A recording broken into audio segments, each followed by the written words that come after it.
is, I really want to do what God has called me to do before he takes me home, because I want him to say, good and faithful servant, well done.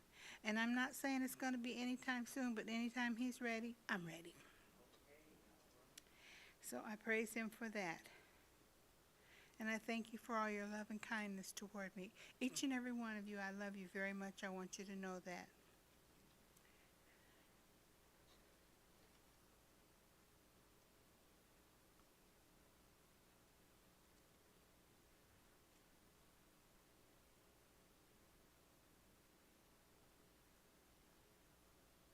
So anybody got any oxycodone out there? I do too.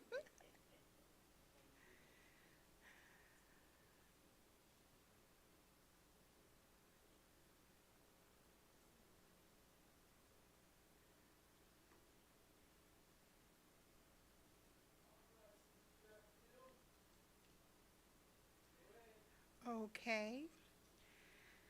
So we've already had our opening prayer, so I'm not going to pray again, but I just want to give God all the praise and all the glory. And I'm going to be sharing with you tonight from Exodus chapter 2. And as I was reading this, I could reflect on some of the things that were said from the first chapter, and it really did my heart a lot of good, and I thank you for sharing that with us. So chapter 2, Exodus chapter 2 starts with, and there went a man of the house of Levi, and took to wife a daughter of Levi. So they were from the same tribe, the tribe of Levi, the princely tribe. And the woman conceived and bare a son, and when she saw him that he was a goodly child, she hid him 3 months. Now, going back to what was taught to us last week, was that she hid the child because Pharaoh had said the female could live, but the male had to be killed. So when looking upon him and seeing that he was a goodly child, she knew he was special. So she hid him for 3 months. And when she could not longer hide him, she took for him an ark of bulrushes, and daubed it with slime and with pitch, and put the child therein, and laid it in the flags by the river's brink. Now she was being obedient, because Pharaoh had said to throw the male children in the river. And she did. She put him in the river, but she put him in there protected in an ark that kept him safe and dry. And that was amazing to me, because she was not disobedient. She was smart. She kept her baby safe. And his sister stood afar off to wit what would be done with him. And the daughter of Pharaoh came down to wash herself at the river with her maidens, walked along by the river's side. And when she saw the ark among the flags, she sent her maid to fetch it. And when she opened it, she saw the child, and behold, the babe wept. Now, in one of the passages that I read, it didn't often speak of the children crying or weeping, but this baby did. And that was a godly thing. And she had compassion on him. That weeping caused her to feel compassion, and said, this is one of the Hebrews' children. Then said the sister to Pharaoh's daughter, shall I go and call thee a nurse of the Hebrew women, that she may nurse the child for thee? See how good God is. He makes a way. He provides. And Pharaoh's daughter said to her, go. And the maid went and called the child's mother. Isn't that amazing? And Pharaoh's daughter said unto her, take this child away and nurse it for me, and I will give thee thy wages. And the woman took the child and nursed it. Okay, so she gets to nurse and take care of her own baby and get paid for doing it. And the child grew, and she brought him to Pharaoh's daughter, and he became her son. Now they nursed their children for 2 to 3 years, so she got to have her baby that long. And then when she took him to Pharaoh's daughter, he received everything. The daughter received him as her son, and he received all the entitlement, the education, the privileges, everything that another Egyptian prince would receive. So God blessed the child from birth.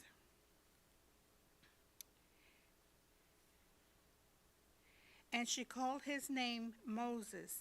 And she said, because I drew him out of the water. Now see, this is another thing that touched my compassionate heart, is that they were commanded to throw him in the river. She put her baby in the river in obedience, protected.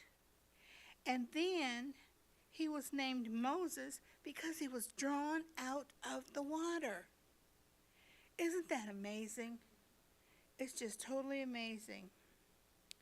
And it came to pass in those days when Moses was grown, that he went out unto his brethren and looked on their burdens, and he spied an Egyptian smiting an Hebrew, and one of his brethren. And he looked this way and that way, and he saw that there was no man, nobody was watching him, or so he thought. And he slew the Egyptian and hid him in the sand. And when he went out the second day, behold, 2 men of the Hebrews strove together, and he said unto them that did the wrong, wherefore smitest thou thy fellow? And he said, who made thee a prince and a judge over us? See, he was being a smart mouth. And he said, do you intend to kill me as thou killed the Egyptian? And Moses feared and said, surely this thing is known. Now when Pharaoh heard this thing, he sought to slay Moses. But Moses fled from the face of Pharaoh and dwelt in the land of Midian. And he sat down by a well. The priest of Midian had 7 daughters, and they came and drew water and filled the troughs to water their father's flock. And the shepherds came and drove them away, but Moses stood up and helped them and watered their flock. And see, that says to me that he had a compassionate spirit, because he took up for his fellow man, and now he's taken up for these daughters, because the shepherds came, and when they were getting the water for their father's flock, they took over, pushed them aside, made them wait, and didn't do anything to help them, but Moses helped them. And when they came to Reuel, their father, he said, how is it that ye come so soon today? And they said, an Egyptian delivered us out of the hand of the shepherds, and also drew water enough for us to water the flock. So not only did he run the shepherds away, he also helped them to water their own flock. And he said unto his daughters, where is he? Why is it ye have left the man? Call him, that he may eat bread. And Moses was content to dwell with the man, and he gave Moses Zipporah his daughter. And she bare him a son, and he called his name Gershom, for he said, I have been a stranger in a strange land. You know, it amazes me. In preparation, he went to a strange land, but God made a way for him. God makes a way for us too. You know, sometimes when I feel frustrated, you know, I went to the kidney doctor today. I said, you know, I have about 7 doctors. And I said, you know what, I'm stopped coming to any of y'all. And I can't say that they don't know what they're doing, but I'm just not seeing any of it come to fruition. And I know that God is in control. And that's the thing. I have to lean not into my own understanding, but in all my ways, trust him, and he's going to lead me and guide me no matter what I don't see, I know that God is able and that He has a plan. And I'm grateful for that. I got to trust in Him. We all have to trust in Him. You know, when we look at the ways of the world, sometimes I can't listen to it because it frustrates me. You know, especially when people are hungry and their kids are hungry and, you know, people are being separated from their families and they don't know where their children are. I can't take it. My soul just cries out. But I know that God has a plan. I think about how the Egyptians went into bondage and slavery and God made a way. And then there were the slaves that went through and went through. And now people are going through again. It's all the same. It's different, but it's the same. God has a plan. We just have to trust Him and pray for them. Okay, so he was a stranger in a strange land. And it came to pass in the process of time that the king of Egypt died, and the children of Israel sighed by reason of the bondage. And they cried, and their cry came up unto God by reason of the bondage. And God heard their groaning, and God remembered His covenant with Abram, with Isaac, and with Jacob. In our own bondages, be it sickness or whatever, we need to cry out to God. You know, I'm not a crier. And sometimes I'm so sad and discouraged, and my husband says, you need to cry. I said, I'm not going to cry because my mama told me that crying is a sign of weakness. And we do live what we've learned. Now, we know it's not always true, but he said you need to cry because God collects your tears and He puts them in a bottle. Well, you know what? My bottle's empty. I need to learn to cry, but okay, I see my buddy over there. but I think, I feel like I'm too strong-willed to let that be a part of who I am, even though it doesn't help me not to cry. So I need to learn to cry, but I guess I just don't know how. But anyway, so they cried out to God, and He heard them, and He remembered His covenant. And God looked upon the children of Israel, and God had respect unto them. So I thank God for this lesson. I think, you know, when Bishop said that we were going to go to Exodus, and I know God leads him and guides him, and I thought, well, how come we can't go to Daniel or Ezekiel or... But this has been good for me. We're only into the second chapter, but it's good for me because I'm learning from it.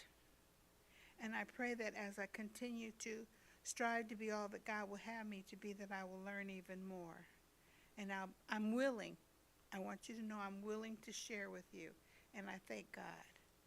So we give God all the glory and all the praise.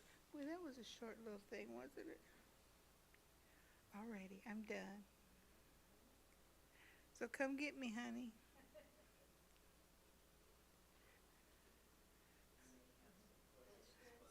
Oh, you guys want questions from me? Bishop needs to come out here if y'all gonna ask questions. Okay, what's your question?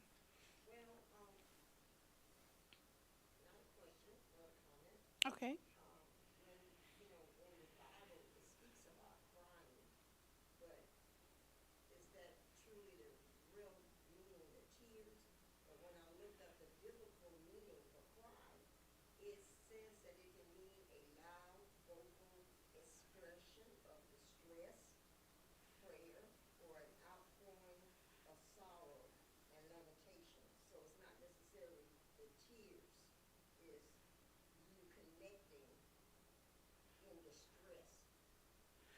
But if He collects our tears, they have to be for real tears, don't they?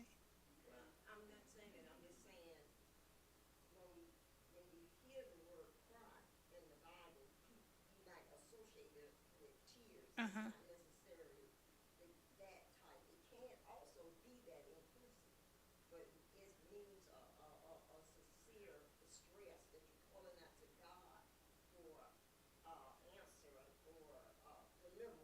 Okay, I receive that. I receive that.